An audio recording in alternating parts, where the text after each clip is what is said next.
Hi అండి, welcome to Rani's kitchen. Morning లేవగానే tiffin హడావడి ఉంటుంది. రోజు ఒకేలాగా టిఫిన్ చేయలేము, చేసిన వాటిని కూడా నచ్చడానికి కూడా అందరు ఇష్టపడరు. పిల్లలైతే అసలే ఇష్టపడరు కదా. అయితే పిల్లల కోసమైనా సరే, పెద్దవాళ్ళ కోసమైనా సరే కొంచెం డిఫరెంట్గా ట్రై చేస్తే మనకు బ్రేక్ఫాస్ట్ కూడా వెరైటీగా ఉంటుందని చెప్పేసి నేను ఈరోజు టమాటా దోశ చేసిన. క్రిస్పీ అయిన ఈ టమాటా దోశను ప్రిపేర్ చేయడానికి ఏమేమి అవసరమో ఎంతసేపట్లో చేసుకోవచ్చో మీరు ఈజీగా దీన్ని చూసేయండి. దీనికోసం మనకి ఏమేమి ఐటమ్స్ అవసరం అంటే, ఒక 2 టమాటోలు, ఒక కప్పు బియ్యం పిండి, ఒక హాఫ్ కప్పు రవ్వ, కొంచెం హాఫ్ టీ స్పూన్ కారం వేసుకోవాలి ఇందులో.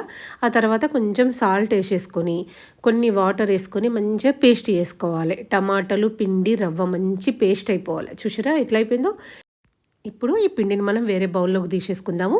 ఆలోపు ఎవరైతే ఫస్ట్ టైం నా ఛానల్ని చూస్తారో ప్లీజ్ సబ్స్క్రైబ్ చేసుకోండి. సబ్స్క్రైబ్ చేసుకొని మీకు నచ్చితే ఒక లైక్ కూడా చేసేయండి, సరేనా. ఇప్పుడు పిండిని మొత్తం గిన్నెలో తీసుకున్నాం కదా, ఇంకా కొన్ని వాటర్, మనం ఏ మిక్సీ జార్లో అయితే పిండి పట్టుకున్నామో దాంట్లోనే వాటర్ కలిపేసుకొని, మనం అట్లకు కదా పిండి పల్చగా ఎట్లా చేసుకుంటామో ఆ టైప్లో మనం మొత్తం పిండిని పల్చగా చేసేసుకోవాలి.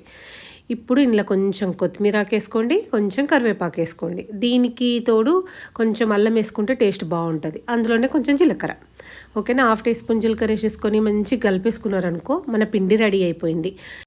రోజు ఒకేలాగా దోశ కానీ, ఇడ్లీ కానీ ఇట్లాంటివి వేసుకునే బదులు అప్పుడప్పుడు ఇట్లా డిఫరెంట్గా ట్రై చేసుకున్నాం అనుకోండి, మనకు కూడా బ్రేక్ఫాస్ట్ అనేది ఇంట్రెస్ట్గా ఉంటుంది, తినే వాళ్ళకు కూడా డిఫరెంట్ టేస్ట్ ఉంటుంది.